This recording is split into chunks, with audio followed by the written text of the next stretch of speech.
Bonjour et bienvenue dans cette introduction à la réflexion. Alors, on va continuer à réfléchir et à essayer de penser par nous-mêmes. Alors aujourd'hui, on va regarder un point capital qui est le vocabulaire, le langage.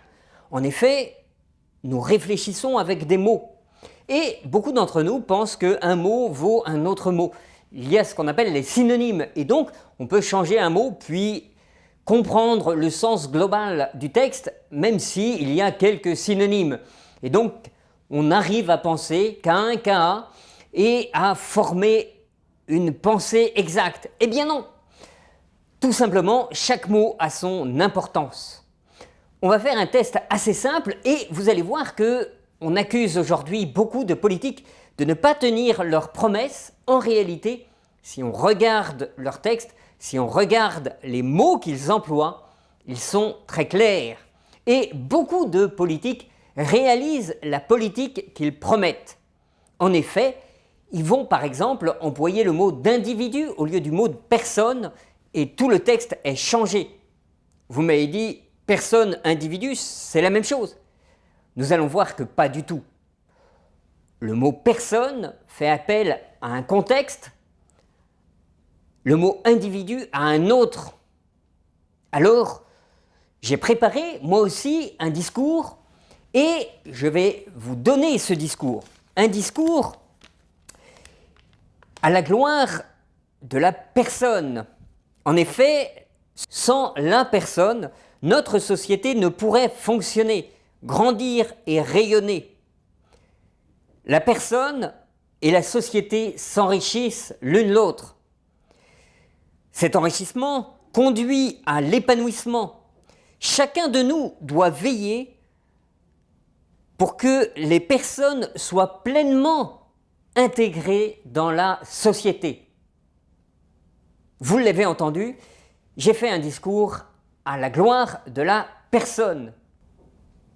Maintenant, je vais faire un discours à la gloire de l'individu.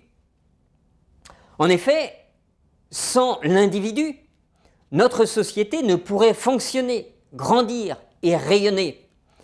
L'individu et la société s'enrichissent l'un l'autre. Cet enrichissement conduit à l'épanouissement et chacun doit veiller pour que les individus soient pleinement intégrés dans la société. Alors vous l'avez compris, ces deux discours, pour beaucoup, sont identiques, mais pas du tout. Dans un cas, j'ai employé le mot individu, dans l'autre, j'ai employé le mot personne. Est-ce que ça change? Eh bien oui, ça change. Et cela change tout, car l'individu fait appel à un concept philosophique qui est radicalement opposé au concept de personne. La personne est le plus vieux concept, beaucoup plus vieux que l'individu. La personne, en fait, vient d'un mot grec qui a été réfléchi, qui a été utilisé au début du christianisme, quand les chrétiens réfléchissaient sur la Trinité, c'est-à-dire un seul Dieu en trois personnes. Et le mot personne, en fait, venait d'un terme de théâtre qui signifiait le masque. Et donc, pour bien montrer, pour bien réfléchir, ils ont utilisé notamment le mot hypostase, et puis petit à petit, ce mot a donné personne. Et en réfléchissant, eh bien, ils ont réfléchi en se disant, tiens, finalement, chaque personne, chacun d'entre nous, on est une personne. Et donc, le terme de personne sous-entend une philosophie chrétienne, mais sous-entend aussi que la société est au service de la personne. Ainsi, dans mon texte, lorsque je dis « sans la personne, notre société ne pourrait fonctionner », je sous-entends derrière qu'il doit y avoir une histoire, parce que la personne est issue d'une histoire. Elle a des parents, elle a des grands-parents. Et donc, petit à petit, elle est arrivée au monde non pas spontanément, et elle n'est pas interchangeable. Sans la personne, notre société ne pourrait fonctionner, grandir et rayonner. La personne et la société s'enrichissent.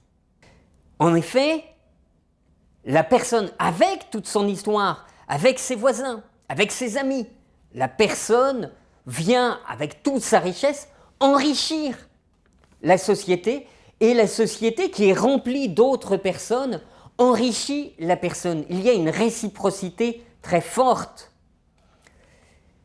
Cet enrichissement conduit à l'épanouissement, et c'est à l'épanouissement de la personne, car la personne est au centre de cette philosophie. Chacun de nous doit veiller pour que les personnes soient pleinement intégrées à la société. Cela signifie que chacun de nous doit veiller à ce que chaque personne accomplisse tous les dons qu'il a reçus, que chaque personne puisse réellement réaliser l'intégrité de sa personne, l'intégralité de sa personne, tous ses talents. On va voir que ce n'est pas du tout ce que dit le texte, le même texte pour un individu. En effet, un individu, ce n'est pas une personne. Un individu est interchangeable. L'individu n'existe que pour être au service de la société. Le concept d'individu est beaucoup plus récent. Il s'appuie évidemment sur Descartes, qui est l'initiateur de cette réflexion, quand il va dire dans le discours de la méthode, finalement, je pense, donc je suis. Ce je, cet individu commence à apparaître. Alors, bien sûr, il y a plusieurs formes d'individualisme, l'individualisme étant non pas un trait de caractère, mais une philosophie, comme je le disais, en désaccord avec le personnalisme. L'un des grands penseurs, eh bien, c'est Michel Foucault. Michel Foucault, lui, va réfléchir l'individualisme, notamment dans son traité sur l'histoire de la folie, et essayer de comprendre pourquoi on a créé des hôpitaux psychiatriques, et notamment dans lesquels on y a mis des personnes homosexuelles, des gays. Et donc, l'orientation, on le voit, est très différente du personnalisme. Et il va essayer de comprendre pourquoi ils ne sont pas conformes à la société. Et donc, en fait, toute la réflexion de l'individualisme est une réflexion basée sur la confrontation entre l'individu et la société. L'individu doit se conformer ou non à la société. Et il y a comme une lutte entre l'individu et la société. Mais l'individu doit être autonome. Il est amusant de voir à quel point notre société est baignée, prégnée dans ce mouvement d'individualisme.